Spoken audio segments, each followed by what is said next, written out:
Tonight, Melbourne's restriction relief put on hold. The city forced to wait as the roadmap misses its first target. Also, premiership mania in Perth for a historic all-Melbourne grand final.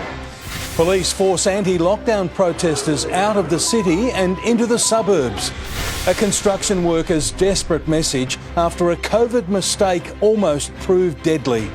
And tributes for a titan of business and football who did it his way right to the end. Live from Melbourne, 7 News with Peter Mitchell starts now. Good evening. Melbourne will miss out on lockdown relief this weekend, even though we've turned out to vaccinate in record numbers. The state will fall just short of the 80% first dose target that was expected by Sunday. The Andrews government won't budge from its roadmap, saying we'll have to wait. Golfers had big plans for the weekend, until we fell short of our 80% first dose target. It's pretty disappointing. You know, we've had so many lockdowns and golf courses have been closed for so long that I guess we just cop it on the chin again. After a record day of doses, over 100,000, we've hit 76.2% of first doses. It means we are now more likely to hit 80% mid-next week. It was an ambitious target. We'll probably be a day or two behind it. So everyone should feel good that it's coming. When we get there, the travel limit will push out to 15 Ks. Golf, tennis and basketball are back and 5 vaccinated people can train outside.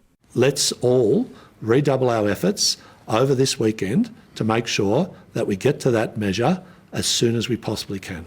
Also not happening, a change to the curfew for the AFL Grand Final tomorrow night. Enjoy your fancy cheese boards or whatever way you want to enjoy it at home. Put the barbecue on, but put your iPad up, have your phones on FaceTime, cry and scream and laugh and joke over the internet. There are 733 cases today. Again, the majority of them are in the north. But finally, some good news. In the city of Wyndham, we've seen the vaccine rate actually exceed the state average. The number of Victorians with COVID in hospital jumped sharply overnight. As our hospital admissions rise, elective surgeries are being paused. By October 1, all non-urgent procedures in private settings will be cancelled. We're not going to have our health system overwhelmed, and we need to prepare accordingly. It's unavoidable, unfortunately, because we need more space as the number of COVID patients goes up. But what that does is that means that there are delays to care for people who need important procedures, things like gastroscopies and colonoscopies. I think the government really needs to give us more than just a trust me that they've got it in hand. We need to know that people who are needing Category 1 surgery in particular, that surgery is going to be actioned straight away. Chanel Vella, 7 News. It has never been further from home, but the AFL Grand Final build-up is reaching fever pitch in Perth. Thousands of fans have flooded the final training sessions for the Demons and the Bulldogs, now just 25 hours away from a shot at history.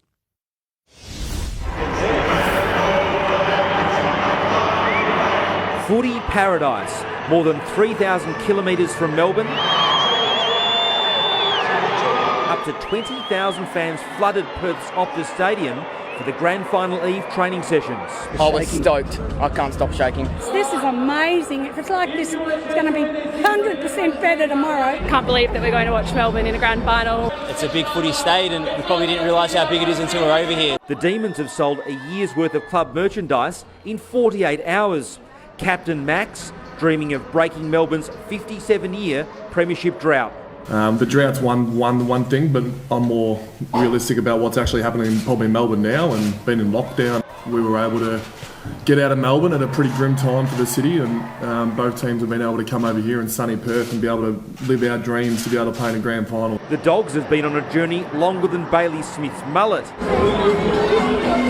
Almost 10,000 kilometres, including 3 finals across 3 different states. For West Coast and Fremantle supporters who are adopting one of us as their second team while they're here, and we're feeling the love. A sold-out crowd of 60,000 will be in the house for the Twilight Spectacular. Perth's Lord Mayor wants everyone on their feet applauding at the 20-21 minute mark of the first quarter to pay tribute to Victorians stuck in lockdown. May the best team win. Have a great grand final. It's anything that does, send a bit of a tip of hat to all the people back home that can't fully experience the game and the build-up, I think would be a nice touch. Go the D's! Cheers, doggies, go! On the D's! Go Bulldogs! Like most years, there's grand final heartache. Bulldog coach Luke Beveridge forced to drop 2 players for the big game. It was a little bit emotional, as you can imagine. There's far less selection angst for counterpart Simon Goodwin, who's been lapping up the freedoms in WA. Laid on the beach and then went up to the pub and had a farmer in a pot. And the captains lifted the cup in Kings Park. Come tomorrow night, just one will reign. I do say I would have loved to play this game at the MCG in front of our home crowd, but this is the very next best thing. Yes, this certainly is a bittersweet grand final for Victorians with all eyes on Perth. Tom Brown is one of the lucky ones to be there, and Tom, the countdown is underway. Mitch, it is. We're currently perched high above Optus in the exact commentary spot for tomorrow night. Such anticipation ahead of this historic event in Perth today. We had the AFL lunch, the cup presentation in Kings Park this morning, and the street parade. A lot of support tonight amongst the Perth people and players for this applause to mark Victoria's situation during this historic grand final tomorrow night. I've just spoken to both teams. They've got final team meetings with their respective coaches tonight. Perfect conditions at the moment, Mitch, as you can see, and perfect conditions expected for tomorrow night. It's history in the making here from Perth. Yes, indeed. Thank you very much, Tom. Georgia Comensoli joins us now from the MCG. And Georgia, the AFL's home ground is sadly empty for the second year in a row.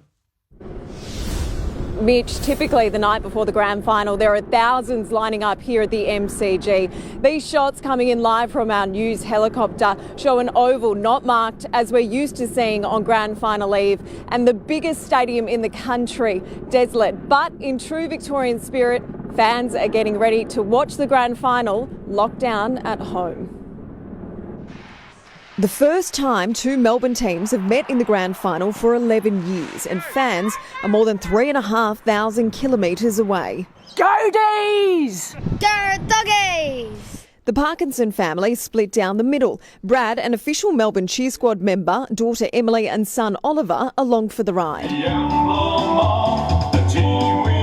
It's kind of a roller coaster. You're so happy that we're there, but you're so shattered when you realise that we can't actually be at the game. Mum Nicole and daughter Ruby, devout doggies, reluctantly trading the stands at the G for all different Melbourne and Bulldogs themes food. She's ordered cupcakes, cookies and all that kind of stuff, so we're going to have all that out. We'll have drinks, try and calm the nerves, and I guarantee at some point we'll be in separate rooms, separate lounge rooms watching the football. That same rivalry still true for the greats. I'd be certainly proud to see the Premiership Cup being held up by Goody. I'm not sure what he's going to be able to say because he can't steal my line, so he might have to come up with something else. Haven't won a flag for, 57, 58 years, so I think the support's going to go to Melbourne. It won't worry us one bit. We can't go to the pub, let alone the MCG, where Peter Jones's events company should have been putting on its 25th big show. For me, it's a double whammy to be organising this and lose the event, but also to lose the experience of being there on grand final day when your team's got a great chance of winning. But we can still eat. Restaurants like A25 Pizza are coming to the party, making special footy-themed packs. Nothing can kill the final spirit for the diehards, young and old.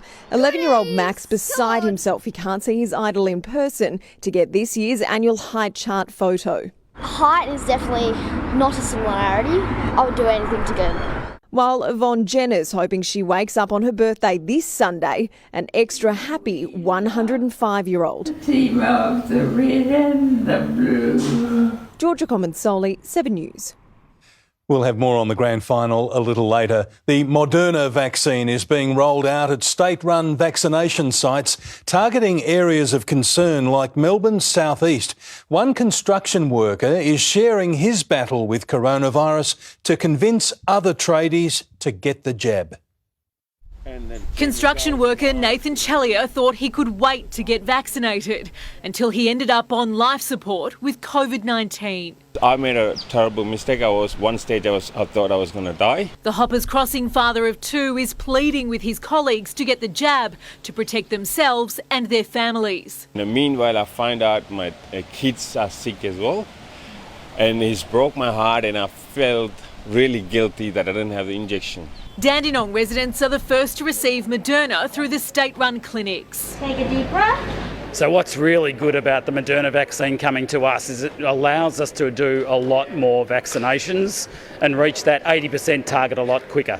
But we have some catching up to do. New South Wales is set to smash their 80 and even 90% fully vaccinated targets in quick succession next month. In stark contrast, Victoria's triggers to end lockdowns are lagging weeks behind. Once we have 90 plus coverage of the first dose, we can feel very confident that New South Wales will not only be able to live with COVID, but live with COVID in a very safe way. The more people that come forward this weekend, the sooner we'll get there.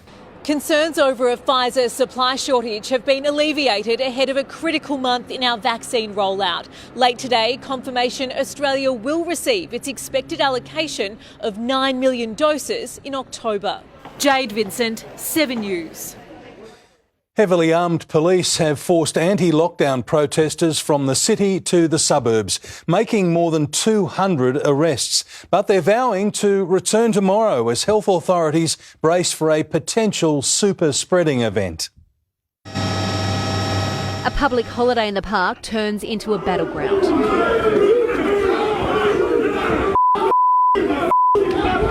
Hundreds of police rushed Northcote to chase dozens of self-proclaimed freedom fighters. I'm not an anti-vaxxer. I'm not a COVID denier. I believe in the freedoms, the sake of freedom. A handful were caught, most simply ran away. There was also a strong police presence in the city, forcing protesters into the suburbs. Valuable resources stretched across Melbourne on a fifth straight day of anti-lockdown rallies. They are anti-everything. They are anti-lockdown. They are anti the shutdown on international travel. They think that everything will be solved by taking a horse deworming tablet, ivermectin, that gives you the runs and that puts some people in hospital. One is already in hospital, a protester who attended Wednesday's rally so sick with COVID they needed urgent treatment. This one person who will be treated with the same level of high care and commitment to recovery that any Victorian who enters our public health system is entitled to. Police who came into contact with a positive protester are tonight in isolation. Health bosses fearing a super spreading event. You might not have a full picture until maybe next week or indeed the week after. Police say they'll be out in strong numbers right across the weekend as protesters bicker among themselves online about staging a bigger demonstration tomorrow. They are literally in a fantasy world. They are absolutely wacky. Tegan Dolling, 7 News. One of Melbourne's most prominent and divisive figures in business, sport and politics, John Elliott, has died at the age of 79. Described as a larger-than-life larrikin, he was a polarising figure, symbolic of a bygone era. Bold, brash, brassy. John Elliott worked hard and played harder. Dad was not politically correct, and sadly in the world in which we live there won't be too many people like him anymore. So polarising, his name was removed from a stand at his beloved Carlton. They should be putting that back on, because you think of what he created and the success that he had. A champion amateur footballer. In the 80s, he took over IXL, Elders and CUB, trying to fosterise the world, said to be worth $80 million. My mentors are dead. People like Winston Churchill, who I love, Sir Robert Gordon Menzies, they're not here. We are. The Liberal Party president during turbulent times even touted for the top job. John would have been good Prime Minister for a day, I think, but I think it might have boiled over after a day. Peach bomb! The bloody lady is out to get me! So prominent, he featured in the satirical puppet show Rubbery Figures. John Elliott. It was just that zest for life. in whatever he did. He just did it full bore. He was a larrikin, a larger-than-life figure. But his first love, the Blues. President for 19 years and 2 premierships. We're going to be humble in victory. We're going to be humble and gracious. I mean, he was a brutal president, Nick. He sacked coaches at will, and when we lost a game, he wouldn't come down to the rooms. If we won, he was right front and centre. We are definitely number one. He had a big impact on a lot of people. I just loved him. He was like a father figure. But he was dumped after Carlton was penalised in a cheating scandal. His business career was derailed by over-ambition and the stock market collapse. Accused of taking investors' funds for a rice company, knowing it was insolvent, he was declared bankrupt. His second wife, Amanda, was famously caught by surprise when he sold their Toorak mansion. They divorced, but today she was forgiving. His contribution to a city that he adored and loved and was passionate about was extraordinary. He had a regular spot on son Tom's radio show, ended by ill health. Always drink in hand, always railing against smoking laws. I think it's very un-Australian. I've just come back from Eastern Europe and people don't get treated like that there. Truly a relic of a bygone era. And life's not a dress rehearsal. You've got to enjoy every day of it. Nick McCallum, 7 News. There won't be another one like John Elliott. It's a case of do as I say and not as I do for Simon Goodwin's Demons. Tim Watson, a Parma and a pot won't be on the menu for the players, will it? I don't think so, Mitch. Shortly we'll get an inside look at just what the D's and the Dogs have planned in the final hours ahead of tomorrow's grand final. Plus friends turned enemies in a matchup that could decide this year's premiership. Also, the architect of Melbourne's climb back to the top reveals his make-or-break tactical call for the D's and the Dogs. And Mitch, Craig Bellamy has delivered a frightful warning ahead of the Storm's prelim final. More on that shortly. OK, Tim, we'll see you soon. Thank you. Melbourne is preparing for a radical retail revamp, making the most of the laneways to get us back into the city. Details live next on 7 News. Also, Victoria's earthquake repair bill soaring. Developing news, police swoop in the hunt for a fugitive killer in Melbourne's southeast. A mum and child in a close call you have to see to believe. And later, getting ready for the return of international travel in less than 100 days. In developing news, there's a dramatic siege unfolding at a home in Cranbourne. Heavily armed police have surrounded the area and blocked off several streets. 7 News understands it's in connection to the hunt for Christopher Hillman, wanted over a suspicious death in Frankston last weekend. Officers say there is no threat to the community. More than 3,000 insurance claims have been lodged after Wednesday's earthquake. The 5.9 magnitude quake left this giant crack in the Jamison-Lacola Road in the High Country. The quake was felt right across Victoria. There's still no estimate on the damage bill yet, but most of the repairs will be minor. Shops could be setting up stalls outdoors under a new plan to revitalise the CBD. Jodie Lee joins us now, and Jodie, the new initiative will help get businesses back on their feet, hopefully. Well, Mitch, the city is set to look very different from next month as we plan to open up to fully vaccinated Victorians. Once we reach that 70% double-dosed mark, retail stores, cafes and restaurants will be able to operate outside. So, in preparation for that milestone, the City of Melbourne plans to shut down a number of laneways like this one. By day, they will operate as retail marketplaces. By night, they'll be outdoor restaurants. It is a very bold plan to help struggling businesses get back on their feet. Mitch? Jodie Lee, thank you. Terrified supermarket staff have hidden customers in freezers as a gunman opened fire through the aisles in Memphis. And he kept on shooting. He shot one of my co-workers in the head and then shot one of the customers in the stomach. A staff member has survived being shot in the head, but 2 people were killed and the gunman took his own life. There was a major shift in Australia's climate policy today, with the strongest hint yet we may commit to net zero emissions by 2050. It's a pressing topic for the Prime Minister during his final meeting with world leaders in Washington tonight. They've been trying to get together for a while, finally united in the United States. Lovely to see you. I've got a long day. It has. We're finally together. Scott Morrison and Indian Prime Minister Narendra Modi facing a shared challenge. Friends working together to secure our future and a future for the Indo-Pacific. Including our economic future. As China slams one door on Australian products, India opens another. 2 years from now, India, the largest democracy, will become the largest country by population. Overtaking China in numbers, but not military strength. The way that strength is being displayed, the main topic of discussion at tonight's meeting of the Quad. The other main topic of discussion at the Quad meeting here at the White House tomorrow, climate change, and President Biden's push for all nations to fully commit to net zero carbon emissions by 2050.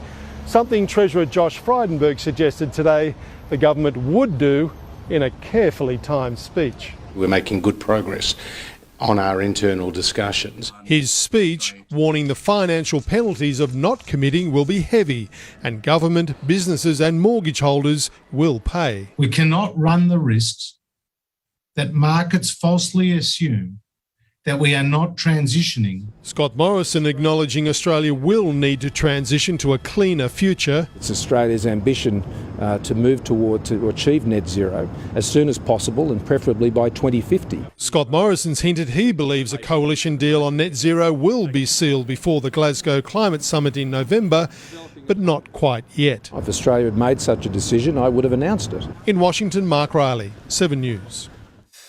Europe is on the verge of a smartphone overhaul that could have major ramifications around the world. The EU plans to standardise the charging ports on all phones, tablets and other electronic devices. Each product would require a USB-C connector, currently used by most Android products. It comes as a huge blow for Apple, which uses its own Lightning port for both charging and headphones on its iPhones and iPads. A very lucky driver has avoided a serious disaster in Darwin. The woman's ute flew across an intersection and somehow missed every single car in her way. Police say the Hilux was travelling at 80 kilometres per hour, somehow finding every gap in 7 lanes and the service road. The driver ended up crashing into a shop front. The mum and her young daughter were both hurt, but survived. Back home now, and Jane Bunn joins us. Jane, we've had another windy September day. Mitch, this is our windiest month on average. Today, they gusted up to 80 k's an hour. At times, there was lots of sunshine. Then the sky darkened as a shower passed through. In between, there were rainbows, and all of that made the temperature jump around a lot. At 4 p.m, it was 17 in the city, while at the same time, Geelong was just 11 degrees. Perth is looking a lot nicer than we are. I'll show you how nice with my full grand final forecast after sport, Mitch. Lucky old Perth. Indeed. Thank you very much, Jane. A Hawthorn mega mansion is up for grabs. Next, take a look inside. 8 bedrooms, 7 kitchens, 2 pools and an eye-watering asking price. Also, why thugs attacked innocent families on a lockdown picnic. The backlash over the public holiday we had to have. And what caused a cafe crash that left 7 injured. Mothers and their children have been attacked by violent COVID deniers while they were having a picnic in Melbourne's east. Cassie Zervos is in Blackburn North this evening, and Cassie, they even unleashed their dog onto the group. Well, Mitch, the women and their daughters were having a picnic in this park yesterday afternoon when they noticed a family removing QR codes. When they asked them to stop, the group tried to remove their masks and coughed on them. When we tried to walk away, that's when they attacked Karina and they got her in a chokehold from behind. Dragged her to the ground, and then my daughter was smart enough, I guess, to go and call police. And I'm very proud of her for doing that. And from that, That's when other people started helping, because I was trying to help Karina and he was trying to set his dog on me every time I tried to help her. A Good Samaritan rushed over to help, pleading with the group to let the mothers go. The bloke came up to me again and threatened me again. He walked behind me, and then the next thing I know, the dog's latched onto my arm. Police have released these images of 2 people wanted over the attack. They're very keen to get this group off our streets. Mitch. Cassie Zervos at Blackburn North, thank you. Melbourne's hospitality industry says today's public holiday was another blow for struggling businesses. The day off before the AFL Grand Final meant cafes were forced to pay penalty rates. Our 236th day locked down was a public holiday for Melbourne. I think that it's a bit ridiculous, really. There's nowhere to go and no grand final parade. Cafe owners can only serve takeaway, but they're still paying staff penalties. 3, so we're 1 down because I can't afford to have the other one on. It's tough for struggling businesses forced to pay award workers double. Many will just break even by opening their doors. I've told everyone to start wrapping, cleaning up, because we'll just pull the pin when the people stop, because you just can't afford to keep going. Down the road, Danny Fri felt he had no choice but to open. People always want a coffee, and I've been in the industry for 30 years, so I just know you've got to be open to survive. Every week we are in lockdown. Victoria's hospitality industry loses an estimated $200 million. The state opposition says business owners have suffered enough and should have been offered a lifeline this public holiday. The public holiday doesn't mean anything to Melburnians stuck at home, but it would mean a hell of a lot to small business who had the ability to try and open, if they could, not to have to pay those extra wages bills on a day where they can't even open for themselves. Jodie Lee, 7 News. Customers in a Starbucks had a narrow escape after a car plunged into a shopfront on the Gold Coast. 5 people were taken to hospital and 2 others were injured in the chaos.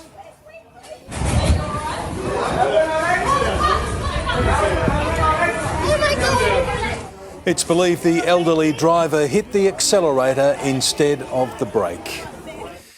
The devastating lava flow from a Spanish volcano has begun to slow, but the emergency is far from over. Over 6,000 people have been forced to leave their homes on the island of La Palma. The eruption is expected to last weeks and possibly months. And Harry and Meghan have toured New York for the first public appearance since the birth of their daughter Lilibet in June. They visited the September 11th Memorial and the One World Trade Center. The couple will also attend a global citizen concert, raising awareness for poverty and climate change. A Hawthorn mega mansion is on the market for a whopping $38 million. The owners are hoping the price will be right this time after the sprawling estate failed to sell 3 years ago. 8 bedrooms, 7 kitchens and a 10-car garage. Hawthorn's Avon Court also comes with a $38 million price tag. To see a property, with a price range of around that $40 million is quite unique. Certainly don't see them every day, and certainly not one with 7 kitchens. But while the price may be eye-watering to most, it's actually a discount. The estate was listed for $45 to $50 million in 2018, before the price dropped to $40 million 6 months later. But the new agent is confident of a sale. I think COVID has changed the way people look at the way they live. And second to that, I think we've got the right agent on the job this time. If the property sells for the top of its price range, it could become the most expensive home in Hawthorn. That title currently held by another high-profile residence. Former Australia Post boss Ahmed Fahour sold this mansion for $40.5 million earlier this year, and it might be time for another record sale. Values are actually 8% higher now than they were at their pre-COVID levels. The return of in-person inspections also expected to boost sales. So being able to physically see a property, I think, makes a big difference. Estelle Grieping, 7 News. Australians could be travelling overseas again in less than 100 days. Next, how airlines and travel agents are preparing and how to book with confidence. Also, modern technology helping piece together Australia's war history. And is it finally baby joy for Australia's giant pandas? Recovered DNA from battlefields is being used to piece together our war history. 25,000 Australian soldiers are still missing. Researchers hoping this will help bring them home. They were thought to be lost forever. There's approximately 25,000 soldiers who don't have a known grave. Remains of 9,000 unknown Australians have been dug up from battlefields in Europe and Asia, but never returned to their families. With the passage of time, I think these scars in families doesn't necessarily become any less painful. Now, a Queensland University of Technology project funded by Defence hopes to help heal those scars. Using a database of 500 missing soldiers, researchers will collect the DNA of 2,000 surviving relatives, which they'll try to match with the DNA sequences of bone samples. Drawing out pedigrees or family trees. We have a genealogist who'll be tracking down who are the living relatives. This technology was developed to find genes that cause diseases. This is the first time it's been used in a significant way to identify the remains of soldiers. They can use this new technology to try and establish what the hair or eye colour of the recovered soldier might be. Narrowing the field of potential matches. Victorian Robert Macbeth's great-grandfather was identified using earlier, more laborious methods, and in 2018 finally laid to rest. 500 years ago, it doesn't matter, they should still be, they should be still come home and still laid to rest with their family. Now DNA technology stands to bring closure to many more diggers. Alex Lewis, 7 News. The owner of a classic Monaro that was stolen earlier this week in Adelaide says he's the luckiest man alive after his pride and joy was found. It's worth around $200,000. Just felt like jumping on it and hugging it like it was a lost child. Thieves dumped the car and are still on the run. Airlines and holidaymakers are preparing for takeoff with Australia's international borders set to reopen by the end of this year. If all goes to plan, families can soon turn their Christmas travel dreams into reality. The end of the runway is so close for both Australians desperate to get away and a travel industry that suffered so much. Currently they're on their knees. The industry's at crisis. But subject to border closures, come Christmas time, there will be plenty of affordable offers for Aussies to explore their own backyard. Sydney to the Gold Coast will cost as little as $60. Melburnians can enjoy a trip to the Sunshine State for only $64. Brisbane to Sydney, travellers are looking at close to $85, while it does become a little more costly travelling to the West Coast. We are busting to get people flying and travelling. Normality returns along with travel. From LA to Singapore, London or across the ditch, Qantas adding international flights to its December itinerary. Most premiers have indicated they will reopen borders once they get to 80% double dose, except for Western Australia and Queensland, who haven't yet revealed their plans. International flights aren't expected to return to pre-COVID capacity levels until at least the middle of next year, so travellers are encouraged to be flexible. Given the changing travel landscape, experts say there are a few things to be aware of. All bookings will be subject to change. Therefore, reading the purchase policy is a must. Some airlines are extending their flexibility policies, but not all. Be sure to book travel insurance, but beware, this may change. And finally, think carefully about the location you book and large cancellation fees. You book something, make sure it's flexible, accept that it might change and accept that you might be getting a credit back. And when you finally get there, you can really relax. Tom Saker, 7 News. Hopes are high that Australia's giant pandas could finally have a baby. Fri and Wang have been unsuccessful in 7 attempts to breed at Adelaide Zoo. Keepers are hoping it's 8th time lucky. Fri was controlling the situation. She was letting Wang know when she was ready for breeding. Fri's window of fertility is only open for 48 hours once a year. Sport is next with Tim Watson. Tim, just one sleep to go. That's it, Mitch. And it's got all the hallmarks of a great grand final too. Coming up, Luke Beveridge ponders a last-minute curveball, and can the D's defy the weight of expectation? Plus, one last piece of advice from the Melbourne Messiah, a scary storm warning ahead of the NRL preliminary final, and a fashion throwback to start the Ryder Cup. But is there room for two of golf's biggest egos? Welcome back. In just over 24 hours, Melbourne and the Western Bulldogs will face off in what promises to be a grand final epic. Both the D's and the Dogs completed final preparations today with nothing left to do now but wait. The All-Australian captain and his injury-plagued former mentor. It's a key matchup that could decide the 2021 premiership. I'm really excited for that first centre bounce. I can't get my mind off that first centre bounce. Stephen Martin took a fresh-faced Max Gawn under his wing almost a decade ago at the D's. There is a real close friend. We've been texting this week, and he's such a unique ruck. He plays a bit undersized, but he's so strong. I'm not sure if everyone's going to be looking at that ruck battle as the centrepiece of that game, but I certainly think it's a genuine battle within a battle.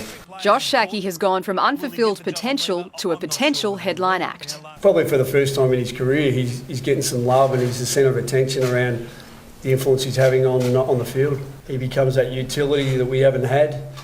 He becomes that extra height that we haven't had either.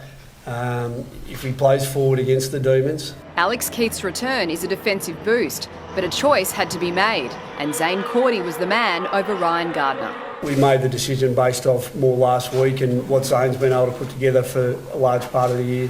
Simon Goodwin's team is unchanged, but adjustments were made after the round 19 loss to the Dogs. Some things Bevo did in that game that we'll grow from and learn from.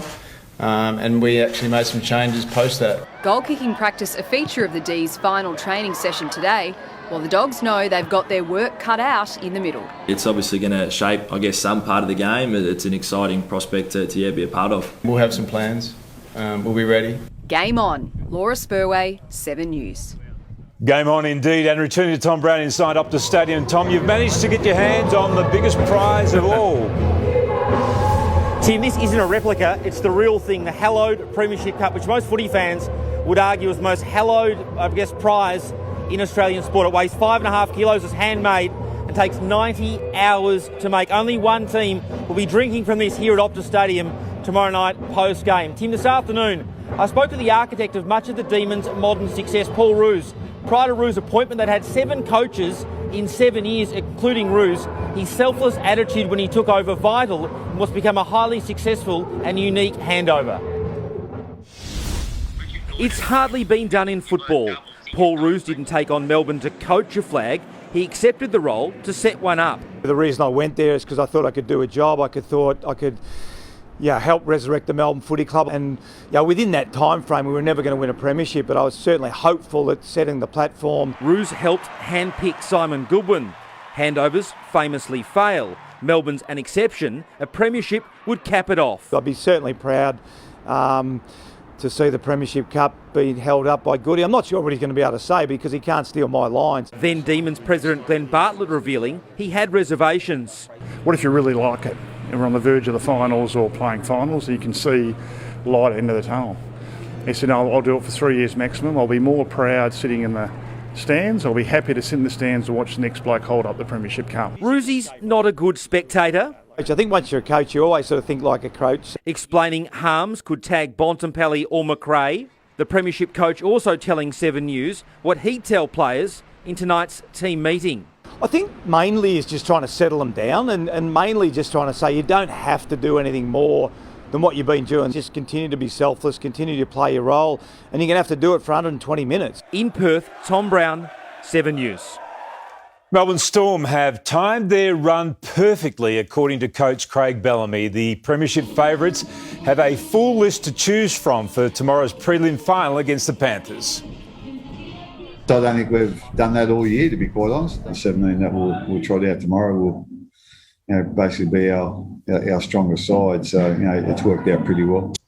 Former Storm legend Billy Slater has joined the coaching ranks. Slater has been announced as Queensland's new state of origin coach. Australia's 25-match winning streak is under threat in Mackay. Elise Perry struggled once again with the new ball as the Aussies won the toss and bowled first in the second one-dayer.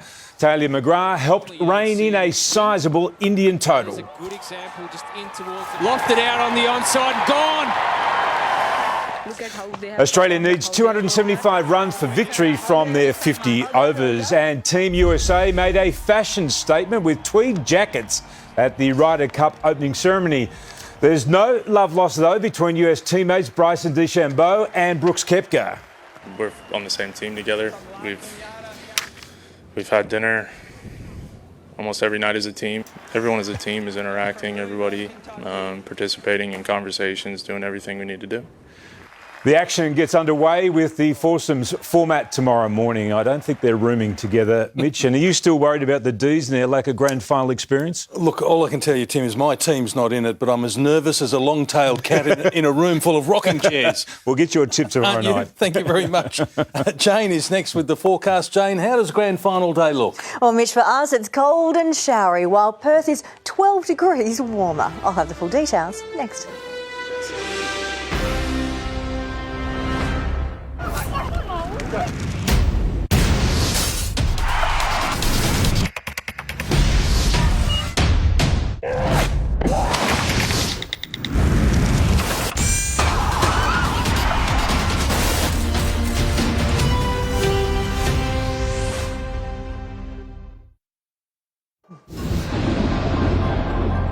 Hello again. We've had a cold front go through, and each time we get a shower, the wind picks up and the temperature goes down.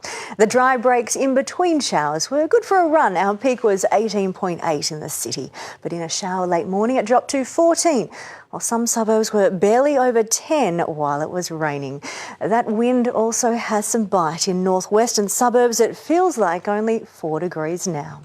The cold front is bringing showers to southern and eastern Victoria, but hardly anything reached the northwest. Still up on 25. There are local thunderstorms in amongst the showers, and the coldest air moves in tonight. So there's wintry hail in those showers too, as it changes to snow up on the Alps. After a gusty day, winds are still damaging in these areas, but they should gradually ease tonight. Here is the cold front. The trough in behind it brings the bulk of the cold air that we feel this evening. Then the next trough has the really cold air, crossing Tasmania but not Victoria. And it doesn't last long. By the end of tomorrow, our high is almost overhead. So here in Victoria, we have lots of showers crossing the southern ranges. They'll fall as snow up on the Alps. That eases tomorrow afternoon and should be all clear by tomorrow night. Now, we only see a little bit, but let's head southwards as that's where most of the action is. Snow falls down to near sea level tonight and early tomorrow morning. This includes the higher suburbs of Hobart, possibly the CBD. It is already just 4 degrees there now. Around the nation tomorrow, Hobart gradually climbs back up to 10 with showers and wintry hail easing later. There's increasing cloud for Canberra and Sydney with the slight risk of a shower. Adelaide cloudy but dry, and Perth, they're expecting a top of 25.